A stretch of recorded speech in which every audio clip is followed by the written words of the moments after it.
à cet atelier de formation. C'est un très grand honneur et un plaisir de partager avec vous ce contenu de formation sur la plateforme Moodle.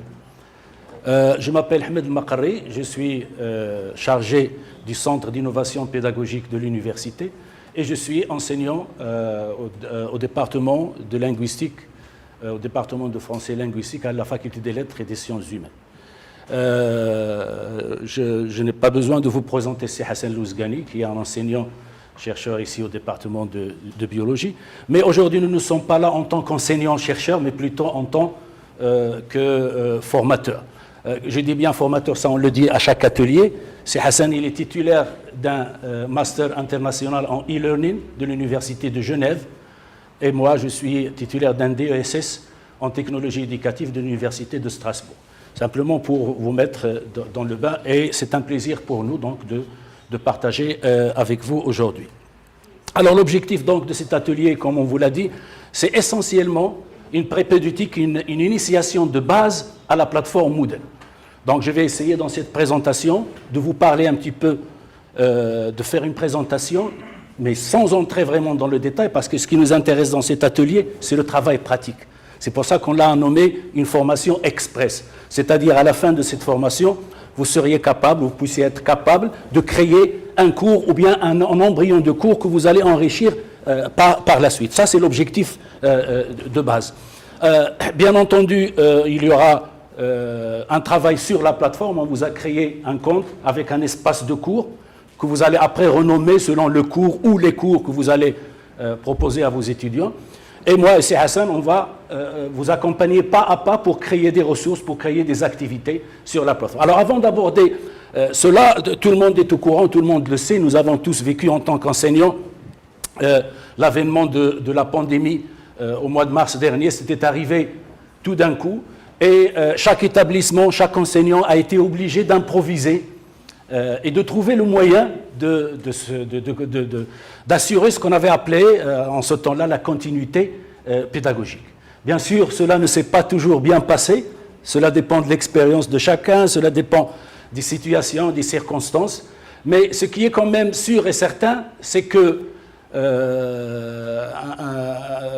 l'improvisation a été, comme je viens de le dire, un élément de base dans ces circonstances. Mais cela ne veut pas dire que l'université n'avait pas d'enseignement à distance de e-learning.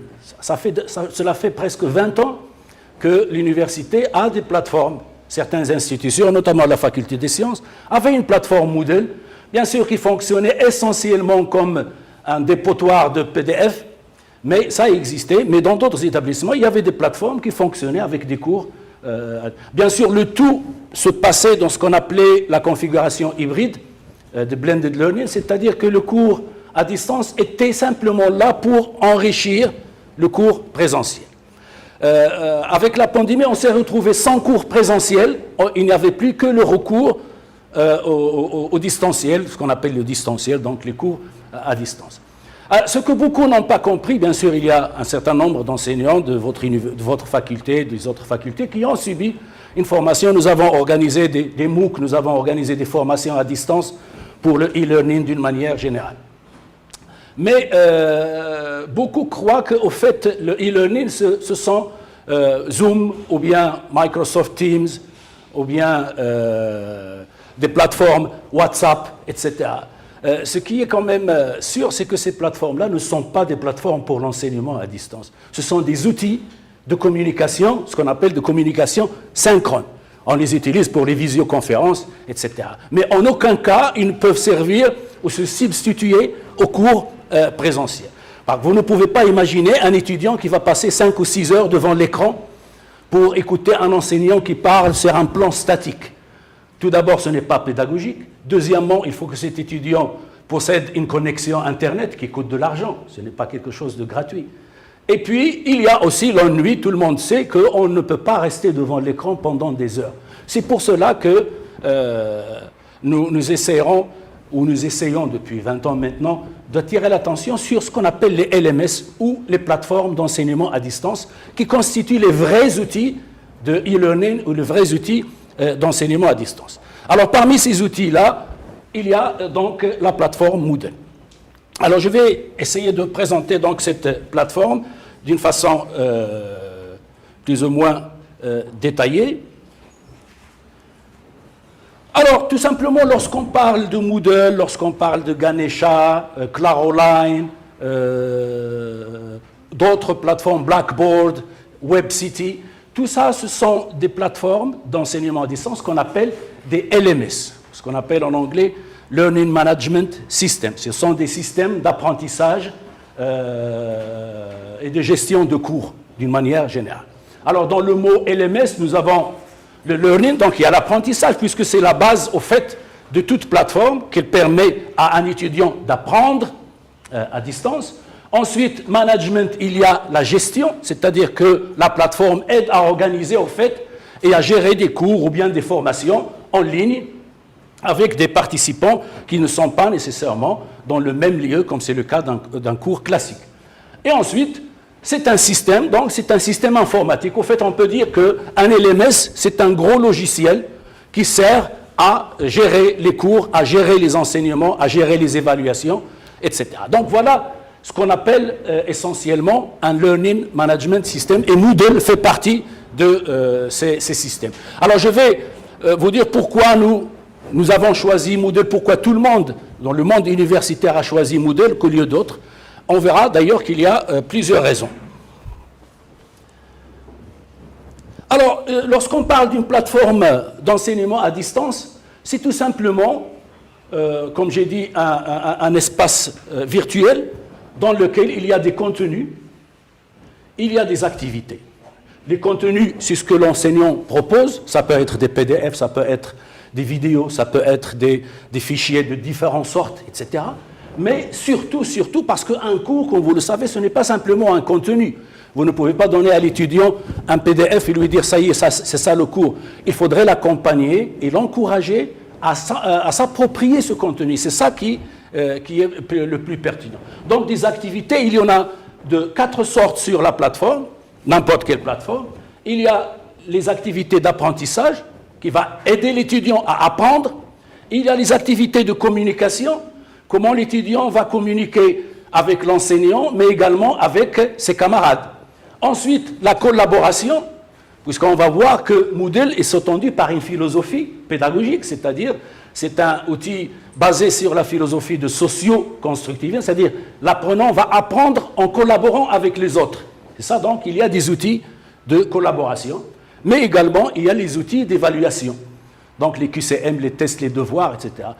Durant la pandémie, certains établissements de l'université de Buenos Aires ont tout simplement passé des examens sur la plateforme Moodle, comme par exemple l'ENSA, et je pense que le ST aussi, ils ont utilisé la plateforme Moodle pour passer des examens à distance. Mais donc on reviendra à ces outils dans les détails. Alors bien sûr, tout cela est géré par un ensemble, donc c'est un espace Internet, il y a des gens qui rentrent et qui sortent, mais qui ne jouent pas tous le même rôle. On verra bien sûr que le rôle, chacun a son rôle. Il y a bien sûr les étudiants pour qui la plateforme existe. Il y a aussi l'administrateur, c'est celui qui gère la plateforme au niveau technique, au niveau informatique, mais également au niveau de la gestion. Vous avez également l'enseignant qui a son espace de cours, il est maître dans son espace de cours, c'est lui qui décide quel contenu choisir, quelle activité choisir. Et enfin, il y a ce qu'on appelle les tuteurs. Alors le tuteur, bien sûr, c'est un métier qui est apparu avec l'enseignement à distance. Le tuteur n'est pas nécessairement l'enseignant concepteur du cours, mais ça peut être, par exemple, vous pouvez faire appel à vos doctorants, à 3 ou 4 doctorants, pour vous aider à gérer la plateforme. Pourquoi? Parce que quand il y a un grand nombre d'étudiants, il est difficile de les gérer tout seul. Donc le tuteur, on va dire que c'est quelqu'un qui joue à la fois un rôle pédagogique, mais également un rôle socio-affectif, un rôle administratif, un rôle technique, etc. Tout simplement pour que l'étudiant ne se sente pas seul lorsqu'il est devant l'écran ou dans le LMS ou dans le Moodle, par exemple. Alors, quelqu'un poserait la question, pourquoi justement? Quels sont les avantages d'un LMS par rapport à d'autres outils qui ne sont pas conçus pour l'enseignement à distance? Alors, tout d'abord, il y a la possibilité de créer des différents formats, proposer des contenus avec différents formats. C'est-à-dire que la plateforme va accepter des combinaisons de textes, d'images, de vidéos, de pistes audio, de simulations en flash. Tout ce que vous pouvez imaginer, la plateforme peut l'accepter. C'est-à-dire qu'il n'y a pas vraiment de restrictions selon la nature des formats des outils qu'on propose. Ensuite, et ça, c'est l'accessibilité en tout temps et tout lieu. Si par exemple, pour travailler sur Zoom, il faut que l'étudiant soit connecté et qu'il soit présent en direct, la plateforme n'a pas besoin de ça. C'est-à-dire l'enseignant propose toutes ses activités et ses ressources. L'étudiant va se connecter quand il aura le temps. Il peut le faire à minuit, à 4 heures du matin, le soir, quand il a le temps. Et en plus, l'avantage pour nous, c'est que la plateforme de l'université ou de la faculté, elle est gratuite. C'est-à-dire que l'étudiant n'a pas besoin d'avoir une connexion payante ou un solde, on va dire, pour se connecter. Il suffit qu'il y ait une connexion Internet, il tape l'adresse de la plateforme, il va se connecter. Ça, c'est un avantage. Donc, en plus du fait qu'il peut le faire à n'importe quel moment.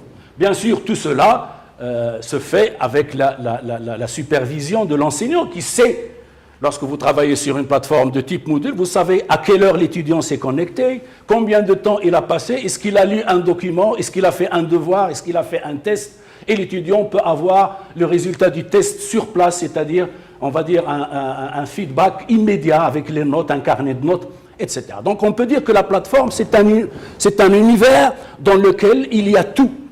La gestion de l'étudiant, mais également la gestion des apprentissages. Ensuite, la facilité d'entretien, puisque Moodle ne demande pas beaucoup de ressources au niveau du serveur, même au niveau technique. Il y a une base de données MySQL et il y a le langage PHP pour interroger la base de données. Donc c'est ça, au fait, c'est très simple, qui ne demande pas. Et en plus, c'est quelque chose de gratuit, c'est-à-dire la plateforme ne coûte rien par rapport à d'autres plateformes comme WebCity ou bien Blackboard, les plateformes américaines, qui nécessitent un paiement, c'est-à-dire que l'université doit payer par tête de pipe, par étudiant. Et ça peut coûter beaucoup d'argent. Tandis ici, nous sommes dans ce qu'on appelle la logique de l'open source. C'est-à-dire que vous pouvez changer le code source de la plateforme et y ajouter ce que vous voulez. Donc on verra d'ailleurs après que Moodle est une grande communauté mondiale qui travaille dans ce sens. Vous avez, comme je viens de dire, l'évaluation automatique. Vous proposez un QCM, l'étudiant fait son QCM et tout de suite, il a le résultat. Il a la note, il a aussi, bien sûr, les feedbacks, les remarques que vous pouvez faire automatiquement et qui seront gérées. Ensuite, il y a la réutilisabilité à l'infini, c'est-à-dire que vous pouvez utiliser votre cours aussi longtemps que vous voulez. Alors imaginez que vous avez un cours sur un polycopier. Si vous changez quelque chose, vous êtes obligé de reprendre le polycopier, faire le changement et le réimprimer. Donc ça, c'est une perte d'énergie et de temps, que ce soit pour l'enseignant ou pour l'étudiant. Tandis que ici, sur la plateforme, il suffit de quelques clics et vous changez ce que vous voulez dans votre cours. Donc vous voyez, la réutilisabilité est un critère très pertinent et très très important pour un enseignement à distance. Alors, lorsqu'on parle de Moodle, tout le monde connaît que c'est la plateforme la plus populaire au monde. C'est-à-dire qu'il est destiné à fournir aux enseignants un système unique. Alors, comme je viens de dire, c'est un système robuste, sûr et intégré. Pourquoi il est sûr? C'est-à-dire que les informations que vous allez mettre sur la plateforme ne peuvent pas circuler sur le web. Vous ne les trouverez pas sur Google. Si vous mettez une photo de vous, si vous mettez un contenu, il est restreint à la plateforme. Il n'est pas accessible à l'extérieur. Pourquoi? Parce que c'est un espace, on va dire, sécurisé et intégré. Alors, Moodle, c'est l'acronyme de Modular Object Oriented Dynamic Learning Environment, qu'on peut traduire par un environnement orienté objet d'apprentissage. Et d'ailleurs, le verbe to moodle en anglais, ça veut dire tout simplement flâner, se promener sans vraiment d'objectif précis. Donc, et on appelle les gens qui utilisent Moodle des moodlers. Donc ça, c'est le terme qu'on utilise. Alors bien sûr, c'est un environnement dynamique. Pour vous donner une idée tout simplement sur les universités qu'il utilise, il est très utilisé à travers le monde. Voici quelques exemples. J'espère que la connexion marche. Voilà. Voilà, vous voyez déjà quelques chiffres. Il y a 238 millions d'utilisateurs de Moodle dans le monde. Il y a 30 millions de cours. Il y a 161 000 sites et dans plus de 235 pays. Tout cela, bien sûr, avec des modalités linguistiques, c'est-à-dire que la plateforme peut être en anglais, en français, en allemand, et elle dépasse pratiquement 200 langues. Hein, c'est-à-dire que n'importe quelle que soit la langue, on peut la trouver sur Moodle. Alors vous avez ici des exemples, parce qu'il n'y a pas que les universités qui l'utilisent, mais également les sociétés ou les entreprises qui font des formations à distance pour leur personnel. Par exemple, vous avez ce qu'on appelle l'Open University, la société Shell, l'université de Cambridge. Vous avez Vodafone, vous avez la société Mazda et surtout vous avez les Nations Unies qui utilisent la plateforme Moodle pour les cours à distance. Tout simplement, tout ça pour vous dire au fait que c'est une plateforme qui a de l'ampleur et qu'elle est populaire. Pourquoi? Parce qu'il y a un ensemble de développeurs bénévoles qui produisent ce qu'on appelle des plugins, c'est ce qu'on appelle des modules, c'est pour ça qu'on appelle modulaire. Par exemple, vous êtes enseignant de physique et vous avez besoin, par exemple, d'outils pour illustrer ou faire une simulation. Je ne sais pas, par exemple, la réfraction de la lumière ou bien quelque chose, je dis n'importe quoi. Donc, vous allez sur la plateforme moodle.org et vous avez toutes les spécialités. Moodle pour les mathématiciens, pour les physiciens, pour les chimistes, pour les linguistes, etc. Et là, il y a une communauté, quelqu'un qui propose, par exemple, un outil d'illustration, une vidéo, quelque chose qui permet d'illustrer un aspect donné de votre cours. Donc, vous voyez que vous n'êtes pas obligé de produire vous-même, mais c'est une communauté, bien sûr, tout ce qui est produit est mis à la disposition. Et vous aussi, lorsque vous produisez quelque chose, vous devez le soumettre à la communauté pour que tout le monde en profite. Donc c'est pour cela que c'est une plateforme modulaire, donc elle est basée sur des modules qui sont développés chaque jour. Et d'ailleurs, la première version a été créée en 2002 et aujourd'hui on en est à la version 3.9. Donc il y a eu beaucoup de développement et d'amélioration au niveau de la plateforme. Alors voici le créateur de Moodle, Martin Duguyama, c'est un Australien. Alors ce qui est intéressant, c'est que la plateforme Moodle était son projet de doctorat en 2000-2001 à l'université de Melbourne en Australie. Donc c'est un projet de doctorat en sciences pédagogiques et qui est devenu par la suite la plateforme que l'on connaît aujourd'hui. Alors qu'est-ce que ça veut dire? Tout simplement, c'est une plateforme créée par un universitaire pour les universitaires. Donc ça veut dire qu'il connaît un petit peu tous les problèmes, tous les aspects de l'enseignement, de l'apprentissage, au lieu de plateformes, par exemple, commerciales, qui, elles ont été faites pour gagner de l'argent et non pas pour progresser et développer l'apprentissage au niveau mondial.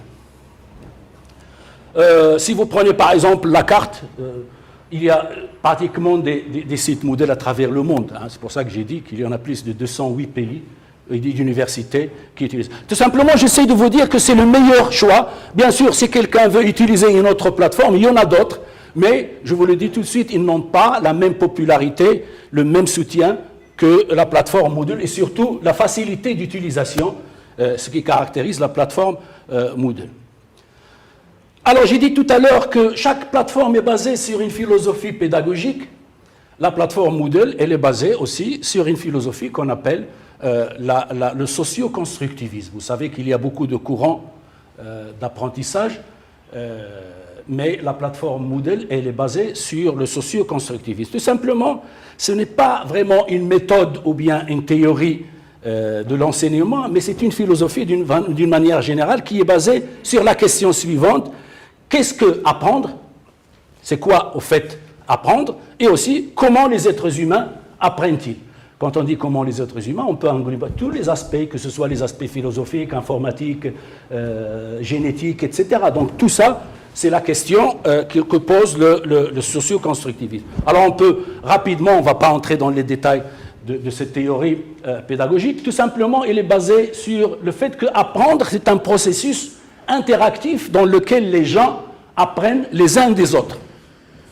Nous connaissons tous la méthode classique, ce qu'on appelle le transmissif, le mode transmissif, c'est-à-dire que l'enseignant, il est au centre de l'opération, c'est lui qui transmet le savoir aux étudiants, et à la fin, ce sont les étudiants qui doivent répondre aux questions. Ça, c'est le mode que l'on connaît. Et je raconte toujours une anecdote. Si vous prenez par exemple un chirurgien du XVIIIe siècle, et que vous le mettez aujourd'hui dans une salle d'opération, il ne sera pas capable de faire quoi que ce soit. Il sera incapable de faire. Pourquoi? Parce que tout a changé. La technologie a changé, les connaissances ont changé, la méthode, tout.